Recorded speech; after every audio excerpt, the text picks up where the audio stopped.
বন্ধুরা, আজ আমরা কথা বলবো কলকাতা নাইট রাইডার্সের সম্ভাব্য বড় সিদ্ধান্ত নিয়ে।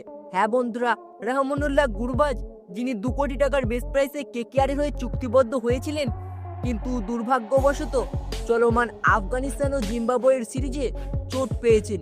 এখন প্রশ্ন উঠছে, গুরবাজের পরিবর্তে কে আসবেন কেকেআর এর হয়ে ওপেনিংয়ে। হ্যাঁ বন্ধুরা, গুরবাজের মতো একজন প্রতিভাবান ক্রিকেটারের চোট কেকেআর এর জন্য একটি বড় ধাক্কা। প্রথমে মনে হয়েছিল তার চোট তেমন গুরুতর নয়, কিন্তু সাম্প্রতিক আপডেটে জানা যাচ্ছে তার চোট গুরুতর এবং এই চোট সারতে দীর্ঘ সময় লাগতে পারে। এমন অবস্থায় কেকেআর ম্যানেজমেন্টকে দ্রুত একটি সিদ্ধান্ত নিতে হবে, কারণ তারা একজন যোগ্য ওপেনারের অভাব পূরণ করতে চান এবং এখানে আলোচনায় উঠে আসছে ফিন অ্যালানের নাম। হ্যাঁ বন্ধুরা, নিউজিল্যান্ডের এই বিধ্বংসী ওপেনার ইতিমধ্যেই নিজের দুর্দান্ত ব্যাটিং দিয়ে আন্তর্জাতিক এবং ফ্র্যাঞ্চাইজি ক্রিকেটে সাড়া ফেলেছেন। ফিন অ্যালানের স্ট্রাইক রেট এবং পাওয়ার হিটিং ক্ষমতা তাকে বর্তমান সময়ের অন্যতম সেরা টি-20 ব্যাটসম্যানদের মধ্যে একজন হিসেবে তুলে ধরেছে। গত আইপিএলে ফিল সল্টকে দলে নিয়ে যে চমক দেখিয়েছিল কেকেআর, ঠিক একইভাবে এবার ফিন অ্যালানের উপর ভরসা রাখতে পারে তারা।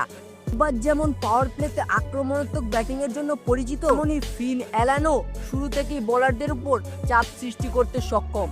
ফিল সল্ট গতবার আইপিএলে যে ভূমিকা পালন করেছিলেন, কেকেআর আশা রাখছে ফিন অ্যালান একই রকম পারফরমেন্স দিতে পারবেন। ফিন অ্যালানের উপস্থিতি দলে শুধু ওপেনিং ব্যাটিং মজবুত করবে না, বরং কেকেআর এর ব্যাটিং গভীরতাও বাড়াবে।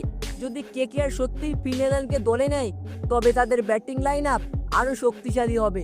নতুন কোচিং স্টাফ এবং দলীয় কৌশলের সঙ্গে ফিন অ্যালানের মতো আগ্রাসী ব্যাটসম্যান নিঃসন্দেহে কেকেআর এর আইপিএল 2025 জয়ের স্বপ্নকে বাস্তবতার কাছাকাছি নিয়ে আসতে পারে। তাহলে কেকেআর গুরবাজের বদলে ফিন অ্যালানকে কি দলে নেবে, সেটা দেখার অপেক্ষায় থাকুন।